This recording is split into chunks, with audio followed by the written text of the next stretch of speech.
Hi, everyone. Welcome back to Empowered with Gina. Here we are still at ZA Ranch. And today you are going to meet another powerhouse baddie, Miss Lexi Hartmann, who is from Covington, Louisiana. And she's going to share all about her incredible story. So welcome, Lexi. Thank you so much for having me, Gina. It's great to be here. I'm so happy. And we met briefly a few days ago. Yep. And just something about in passing, you mentioned what you did for work and this, that, the other, and just like your life. And I'm like, I need to interview you. I need to know about you. So thank you. No, thank you. I'm honored to be here and I can't wait to just have a chat. Yeah, we're going to do it. So I always start my podcast asking my guests 3 adjectives to describe yourself. Oh goodness. I love this. I'm probably one of the weird ones that loves this game. As a writer, it's kind of, I don't know, it's my thing, I guess. But let's see. I would say resilient is probably one of them. Scrappy would be another one. And optimistic. And I think they all kind of go hand in hand and kind of stem from the same place. Like in my life, I've faced some pretty big, challenging situations. And it's actually kind of curated this ability in me to pivot really quickly, pivot my perspective, and also just look at things from a really optimistic point of view and figure out what needs to be figured out. So it's served me well, despite maybe some challenging starts there. Like it's actually been a really powerful thing for me, I think. It's really the secret to everything. I think so. Okay, so who was Lexi as a little girl? Where did we grow up? Tell me about you. So I was born in Philadelphia and grew up between Pennsylvania and North Carolina, kind of back and forth a little bit there. All I ever wanted in life was to ride horses. That was my first word. Nobody in my family rode horses. They didn't. And my mom was actually terrified of them. And that's all I wanted in life. I'm terrified of them. Oh, really? I mean, I won't let my kids ride them. Oh, you're on a farm. I know. They're beautiful. They're beautiful, but they're intimidating. I get it.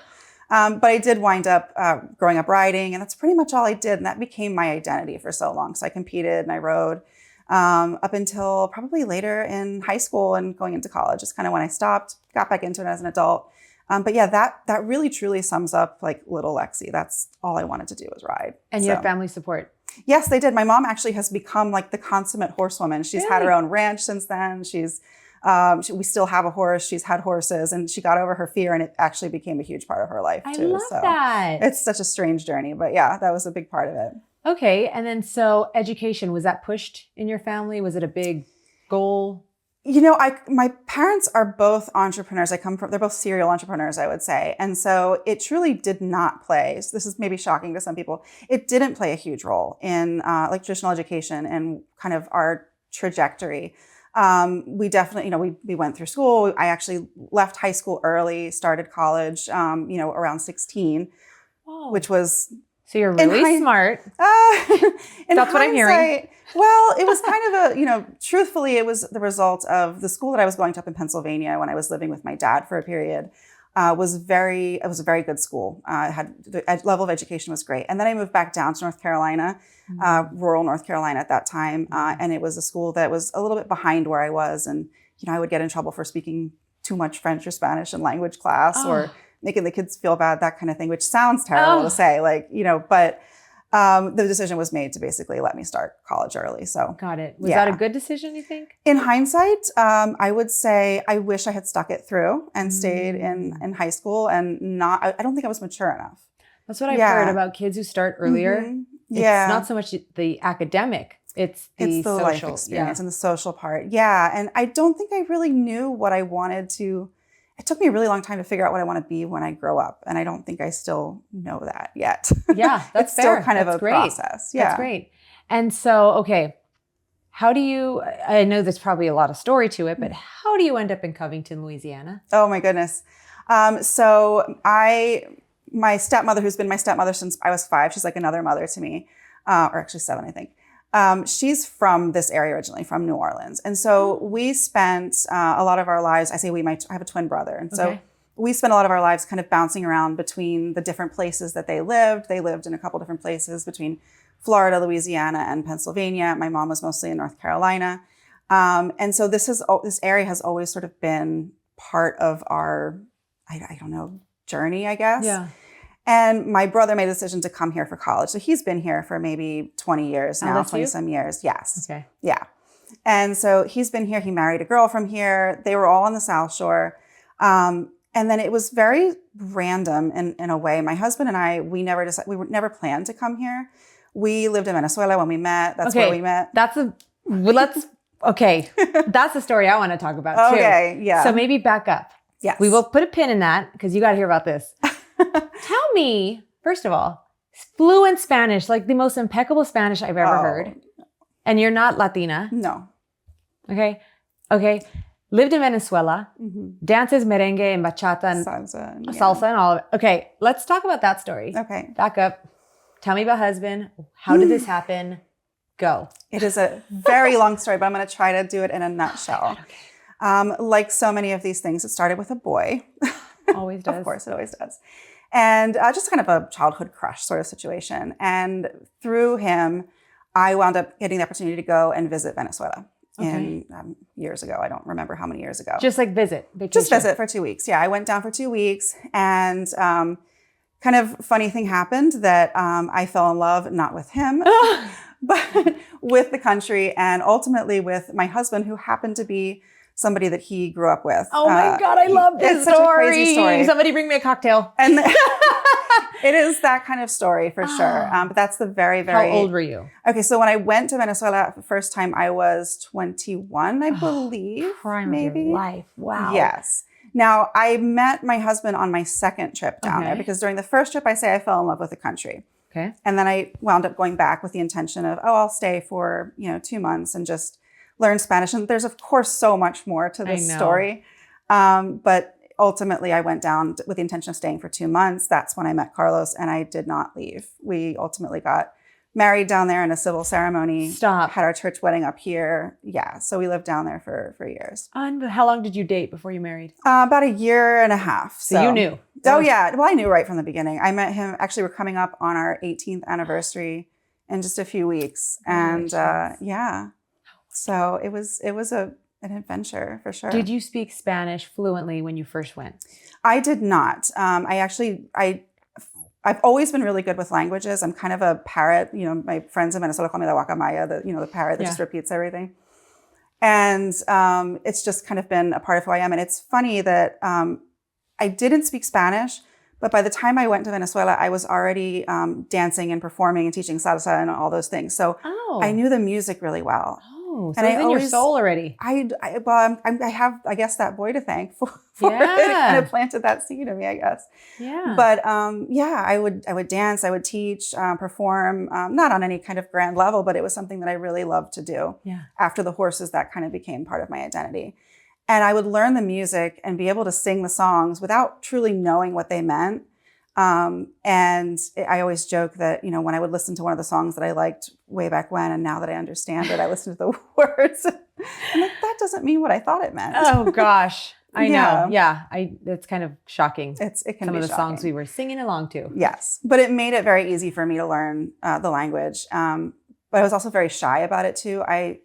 Oddly enough, I think I started speaking more fluently when I came back to the United States.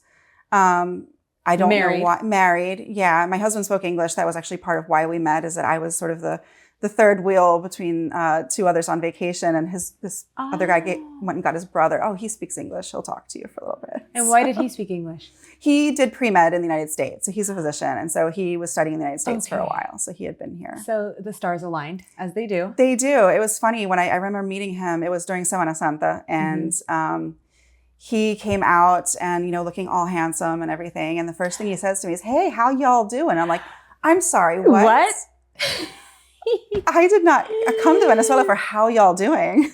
He went to pre-med in Mobile. Yeah. Come on. It's bizarre. Stop. God has a sense of humor. So then you get married. Why do you not stay living in Venezuela? We intended to stay in Venezuela for the longest time. And politically speaking, things got really challenging down there. Originally, we were actually going to Germany. So he was working through the Venezuelan embassy over there they had an exchange program going for physicians. And so he actually went to Germany for a time. And we had everything ready to go. We had an apartment. And then my mother actually had an accident, and she was running a very busy business in North Carolina. It's a French bakery in Charlotte that if you're ever in Charlotte, people will know about it. It's called Amelie's. It's a French bakery that's pretty well known over there. And she was in a wheelchair for a little bit. And so we just made the decision that, we're going to go to the US instead. Fortunately, we did not have to deal with a lot of the immigration issues. His mother had immigrated to the United States years before and was a citizen. And Okay. so through all that process, we were able to come. Yeah. I mean, it was the medical aspect of it was hard for him, getting his licensing here and all that stuff. And he had to basically start over. Oh, so God, that's tough. But he did it. He did it. Okay, so you go to North Carolina. We go to North Carolina, and that is actually where I unwittingly get my start in marketing. Okay. Is helping my mother with her bakery. At the time, it was still relatively new, and we didn't have a whole lot of a budget for traditional advertising. So we had to get scrappy, something I'm very good at. And we basically used social media. The best. Organic. It was very much in the beginning of that time with social media. Facebook primarily, yeah. And ultimately, over the years of working there, we became one of the most Instagrammed restaurants in the country. Instagram became a thing at that time and all that as well.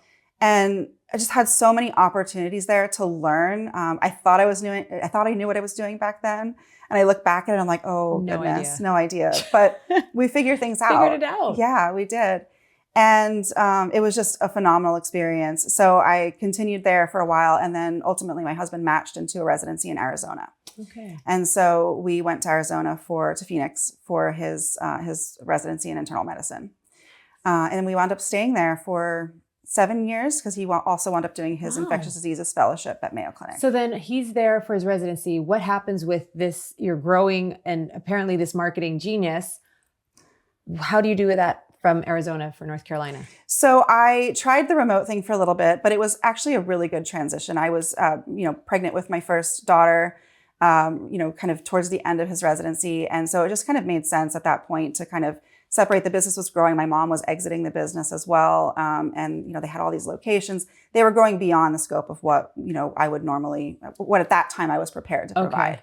So I wound up working for a more corporate marketing agency in Phoenix, one of the larger small business marketing agencies in the country, actually. And at first I thought, being the daughter of two entrepreneurs, how can I possibly go work for a big business or somebody else? Oh, I know. Truly, it was one of the best things I ever did. Best education. It gave me so much experience. Yeah.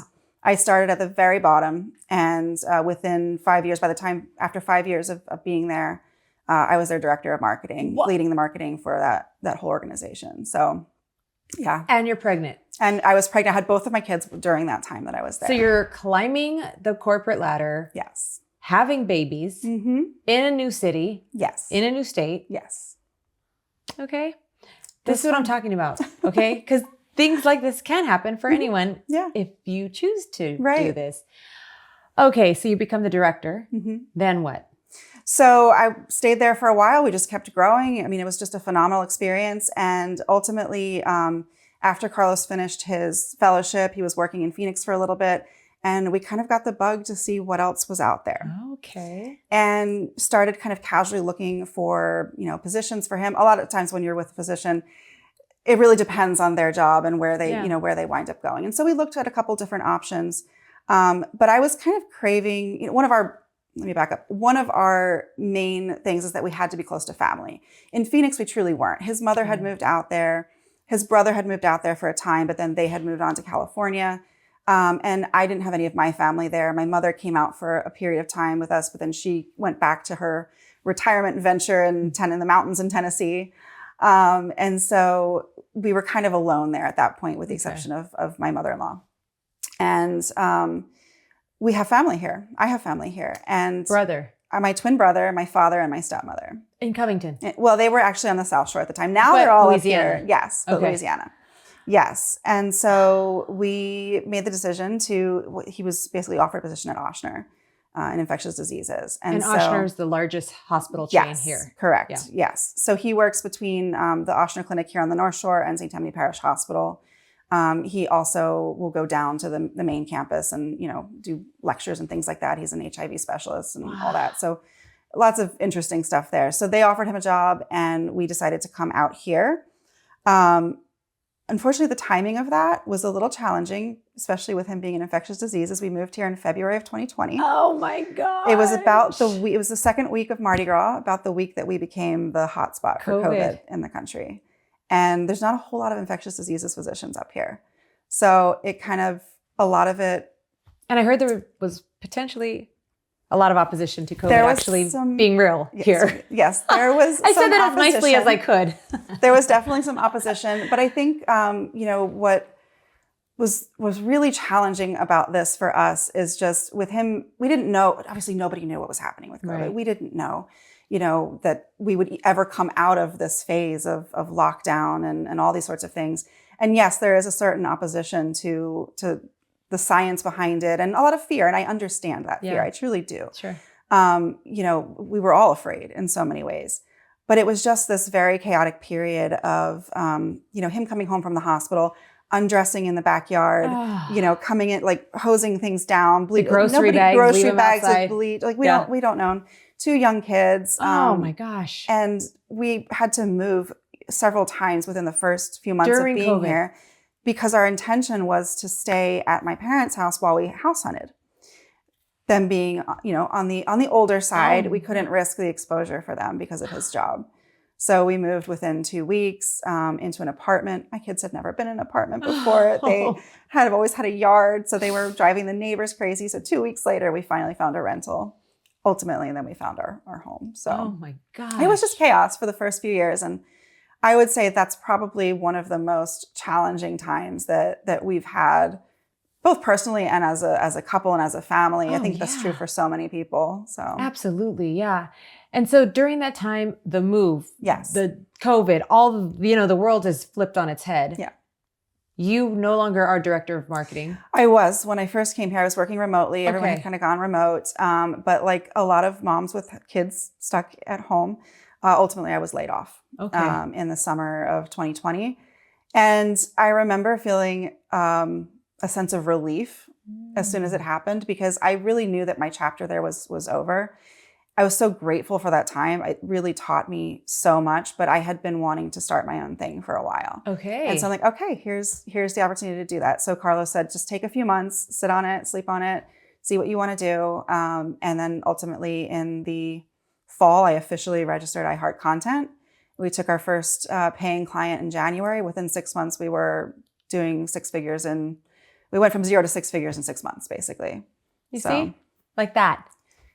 We had to go through that process, but once you're doing what you're supposed to be doing, it tends to And you flow. were only able to do that because you became the employee. Got saying, that experience. Oh my God, we were entrepreneurs. We're not employees. Yes. But you smartly understood that investment and you got that. So you already were in the game. You know the language. You know you have the education. Yeah. And that's why you were able to so quickly scale. Yes. Okay, so explain exactly what I Hart Productions is. Yep. So I Hart Content. Sorry. No worries. We started off as a content agency with the intention of serving small businesses. What does that mean for lay people? Yeah, absolutely. So it's a marketing agency. So we do all the typical marketing agency things, social media management. We do some front-end website work, that kind of thing. We're not exclusively a website design company. But kind of the core of it is copywriting. So we're very much words people. We love to write. Our whole team does. And we are doing this in 2 languages. We're a bilingual agency.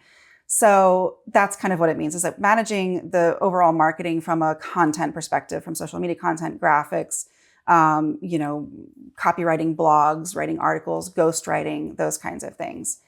That ultimately pivoted within the first couple of months because of what was happening with COVID.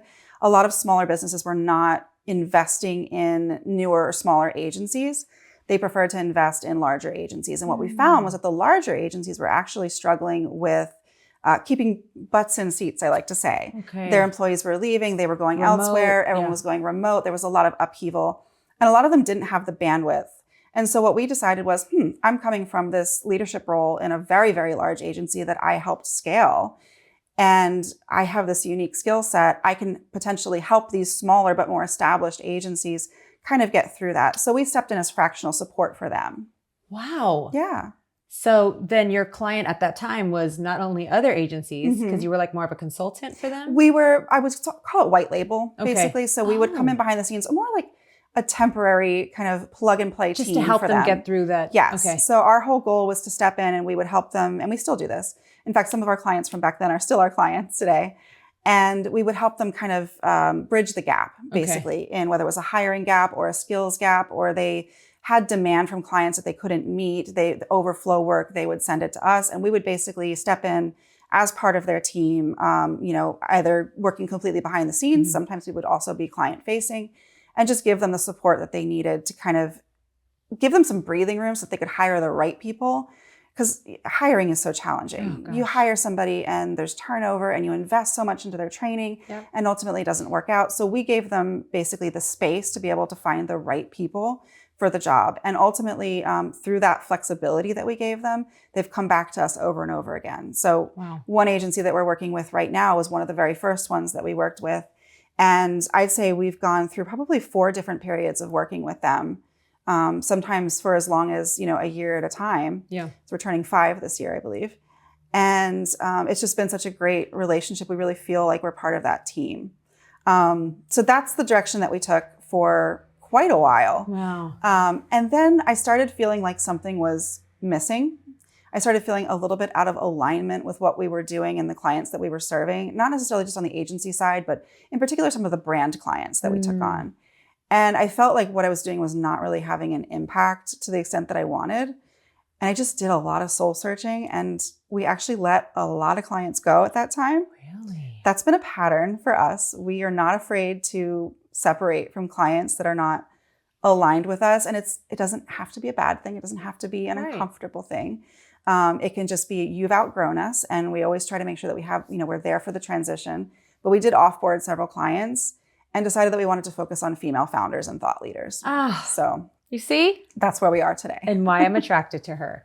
And so what does that mean specifically?